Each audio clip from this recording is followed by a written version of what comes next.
Okay, we're watching Viag. It's not a. It sounds like a bad name. We're watching Viag playing Widow and then some other heroes on the last point of Junkertown. This is gonna be kind of an abbreviated game since it's pretty late over here. I thought I played decently as Widow on this map, but immediately upon swapping to a different hero, I became useless. I swapped off Widow once we reached the inside of Junkertown. This is the third point of Junkertown, and this is a Diamond game, by the way, Diamond on PC, because I thought she would be more difficult in closed areas, but this wasn't the case. I noticed that I was able to capitalize on the enemy's poor position in Widow, but was more difficult in other agents, heroes. Maybe forcing closer fights was the wrong move here because of my team comp. Please point out my mistakes. And that there's a mid-diamond lobby ranging from Diamond 5 to 2. I asked if this is a conference hold PC, and the OP also followed up with, you can skip the Widow parts, it'll save you some time, which it definitely will. My team was rolling through the enemy on attack, but once I swapped off Widow, we got full held at the last point. Should I recognize my bad agent picks earlier, be more aware of my own team's playstyle? I'm sure you can tell my ability usage, but I'm still relatively new. With my lack of experience, it's hard to understand the misplays on the macro unless I really think really hard about it, and a lot of times this is difficult until after the game.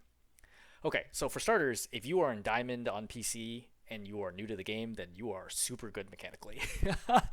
You are really, really good mechanically. Diamond is very hard to get into. I think it's already a top 10% of the player base or whatever. So you are very good if you are a Diamond on DPS already. Number one. Number two, Junkertown, last point.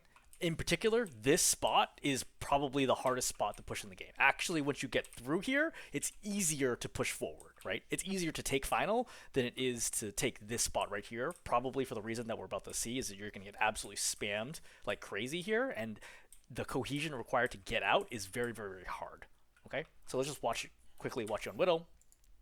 I assume you've been dominating the whole rest of the game. You're looking, but again, you notice you don't really have good sightlines here. You're trying to go for May. Right, May's blocked. Try to kill her when she comes out of it. Right, again, hard to hit the hot shot because of the ceiling. Try to shoot here. This is a bad plan, right? Like, I can't remember how much damage Widow bullets do per hit, but like I'm gonna guess something like 15 damage a shot. You're not gonna kill the Widow here with the May here with the Mercy pocketing. Like, this is a waste of time. You should have immediately scoped and come around the corner. This is a big waste of your ammo and your time. In a pretty critical period, right? Because it's still a winnable fight right now. Alright, kill the animal, which is great, right? Now you're getting spammed, but now the fight's pretty much over because it's just it's just your Ramatra and Mercy here, and you're just not a good close range here. So re-die there, okay, great. So now you come back as Echo. So the first thing is you might have a serious drop-off in skill because you're just not used to playing other heroes, right? Widow is a very mechanically simple, I would say, abilities-wise, technique-wise, simple hero, right? If you can aim and shoot in other shooters, then you can aim and shoot as Widow, right? It's designed to be a very straightforward sniper-type class. But the other heroes typically require a ton of game sense and knowledge in understanding like matchups to play well, and that's one of the reasons that you might be struggling here.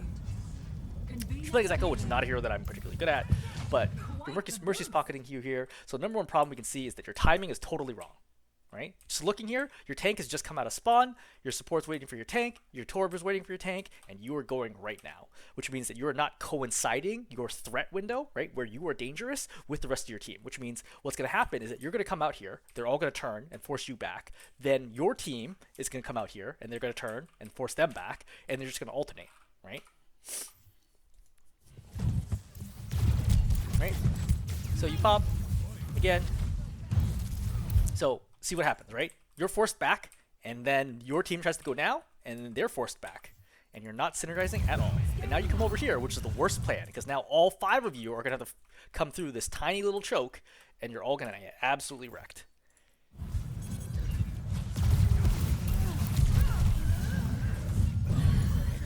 Suzu's forced, which you didn't need, but that's a really big deal because now you don't have Suzu. Right? You fire all these shots into the shield. Again, I don't know if you didn't see it or you're just not aware. The shield will block your shots. So this is a complete waste, right? Again, this is the critical moment, right? Your Ramatra has gone in. Your Ramatra has popped ulti. Your support should really be stepping through here. Again, remember that Suzu was used. So without Suzu, no one can save because you took so much damage, right? Suzu was used, which means nobody can save your Ramatra here. And then you're probably going to accomplish nothing, right? You're still shooting at the shield, right? You're too far away right now, right? If you're closer right now, you could beam down this Ramatra, right, so quickly with Echo Beam, which is like 300 damage a second, right? You're way too far back. You should have been aggressive going out with your Ramatra. Or actually, really, you should have waited here right, for your team to go, and then gone in, and then you would have had free rate. So Ramattra's dead, and now that Ramattra's dead, you pop that beam, and you're like, okay, this is not going to work, and you die. So, again, this could totally winnable fight if you just went on the right time. Okay, the problem is now you don't have ult charge, okay, and this is a common problem, is because the ult economy is very, very important in this game, right? So if you spend ultimates and you don't win a fight, the next fight you're probably not going to win either because you don't have ultimates, and you have to build farm ult charge and go again. This is a very common pattern, and people get really down on themselves, right? The team's like, oh, their morale drops, they're like, oh, we can't do anything, we're just so bad, you know, they start blaming each other. No, it's just because of the ult economy, right? They have defender's advantage, you need to get ultimates. If you wasted ultimates, you expect to lose the next 2 fights, right? But then the 3rd fight you could win. Or you want to do a dry push, force ultimates, and then push and win on the 4th fight. That's just the way it goes. You just kind of gotta keep trying. Again, I don't think you should go through this doorway, right? You have mobility, you should use it, right? Once again, shield blocks you. Obvious, right? Sigma's gonna shield this. He's been shielding this every single time. Don't waste stickies, right? You can just float through, right, and then do it. Or you should come in from the right side, which is realistically what you should actually do, because floating in there is gonna get you killed by the soldier and the mercy, or the mercy. So sorry, soldier and Indiana. Okay, so again, this is just not, I mean, like, you don't look like an echo pair. The short answer, right? You float up here really quick, you try to throw the stickies. The odds of you landing the stickies is so low, right? You're only gonna land like 2 of them. Let's see how much damage this does, right? This is like not a meaningful amount of damage at all, and then you just get blasted. This is just not the way Echo works, right? Echo, you can spam at a distance, and then you can pop your movement ability to float into somebody, use stickies, and assassinate them very, very quickly. That's the way Echo works, right? You spam, then you suddenly dart in and assassinate, right, with mobility, right? Because you have that mobility, and you're not really using either one of these effectively, okay? You don't have the ability to, you don't have time, you have the luxury of time in the situation to be able to, like, you know, kind of poke people down and then go for an assassination, and you're way too far away to be able to use your stickies to kill somebody quickly. So it's just not the right hero in the situation in the way that you were playing. Can you play Echo here? Absolutely, right? Can you play Echo the way you're playing it? No. It doesn't matter if you're a top 500. If you were top 500 Echo playing this exact same way, like I forced the Echo to just float up here, I don't think they would do any better. Right? Because again, it's just not in the right play style. They would play very differently. Right? So I think you have a better idea now, which is you're trying to get closer to try to get some idea of landing stickies, right? Again, that's not a reasonable distance to land stickies consistently. I would put them on the ground, right? To at least force her to drop, which would be effective. Literally just forcing her to jump off this is a win for you, okay? You don't have to get the kill here. But I suspect if you're a Widow player and you're new, you don't really understand the concept of how important spacing and positioning is. Right? You're probably like, either I kill them or I fail, which is not the case, right? Especially at higher levels, people won't die easily. It'll be very hard to kill people. Like, you're just like straight committing to this Echo, and she's like, okay, I'm gonna farm, and then I'm gonna kill you because you're just feeding. Okay, look at it from her perspective, just how easy this kill is. Right, just going. Okay, she sees people come out. Okay, she sees you. Right, you see her just you're flying in a straight line, left to right, easy track. Right, zap, zap, zap, zap, zap, zap, zap, zap, zap, zap, zap, zap, zap, and then she gets that jump. Right, again, that's very dangerous as Echo floating in the air, even against someone who is not strictly a hit scan hero with most of their decks.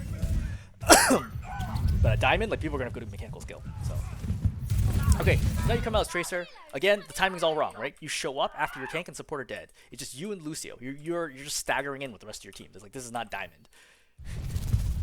This is not diamond level game. I mean, it literally is, but this is not how you want to climb out of diamond, right? Once again, like, there's so much impatience here. Like, you just want to go in and be done and finish the fight, right? You're like, oh, I'm gonna go in there and kill everybody. Like, there's no game sense or awareness here. Like, you're rushing it, right? You need to calm down and slow down. Wait for the team, right? You have to be very careful because Mei can one-tap you in the head. 75 damage, right, to a body shot. Headshot is 150. You were walking a straight line, you should be dead right now. All right? You missed the mini, right? You're forced to rewind.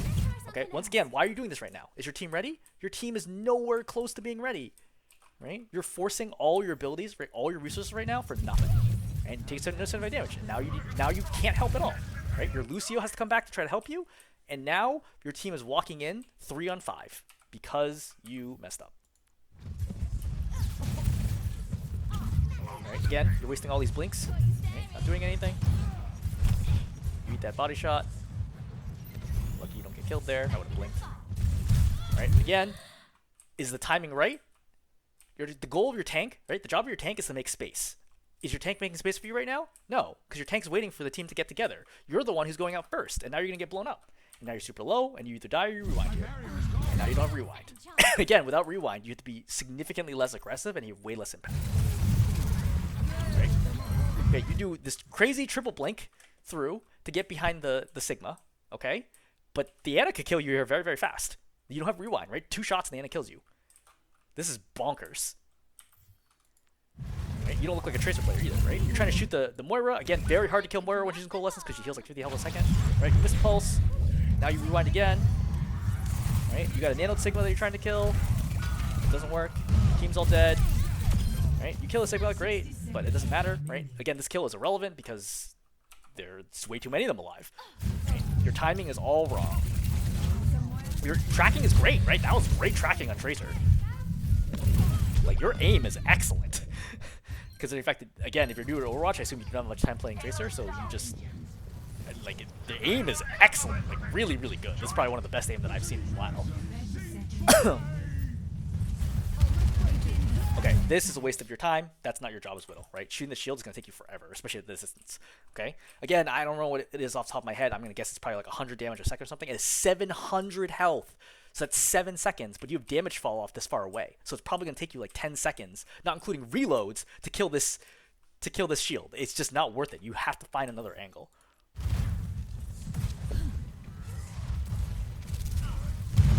Stop shooting the shield. Like, you don't need to shoot the shield, right? Like, why are you obsessed with shooting the shield? The people you need to kill are to the left of the shield. They're just not blocking anybody. Watch right here. Right? You see the Moira? You see the Ana? Both of them are available. You don't need to shoot the shield at all. This is crazy. Right? This is not helping anybody. Nobody needs this. Right? You hit the shot. Right? Another shot. Again, your aim is excellent. Aim is fantastic. Your aim is probably better than mine. Widow at least. Alright, so finally you get through. Okay, you're way too far forward and you weren't taking high ground, right? This is where you should have been the whole time. You're losing uptime as Widow by taking damage here and being forced to grapple in a key moment. You really cannot waste time here dodging, right? You should have already been in high ground. Preferably, honestly, I probably would have been playing like right here safely, okay? Right here, the problem is sometimes, like, depending on the angle, it can be a little obscured, right? If they're playing in the back, but, you know, you do you. Either way, just get into a good position, right? Now you're super low. You have to play differently. Right? Again, good aim. She throws a damage orb and you die. It's funny because you're probably going to carry that fight. The damage orb didn't kill you, right? Again, that little spam damage you took totally messed you up. Okay, cool. I'm going to stop here because, again, it's late, but I think this was hopefully helpful to help you understand. Number one, Junkertown final point is just really hard to take, okay? Again, thinking about this, so there's this, basically these two avenues are basically the same, right? This one and this one, because they're so close together, are effectively the same one, okay? You can also go from underneath. This is a little different because you get out a little quicker and you have the Mega to keep replenishing to continue pressuring the fight. This is the key route right here. Right? Getting in here and not specifically fighting here, but getting through. Like, a really common strategy I see for Soldier 76 is run through this, go up here, put heal station, and then pressure high ground. And I'll force them to split their attention and have to back up. Because once you take control of this, they cannot stand here. Right? Once you have control of this, they cannot stand here or they will die, which will force them back a corner. So that's creating space just by yourself. Right? You could have just ran through here a Soldier, okay, and then done it. The other option, right, is to go through here and down, which you sort of did as Echo, and then, you know, when they're a little distracted, then run through if you don't feel comfortable going through this path. So, yeah, that plus the inexperience on Echo, right, the inexperience on Tracer, and not synergizing your timing with your team, I think are the biggest tips here that I would give you. Hopefully that's helpful.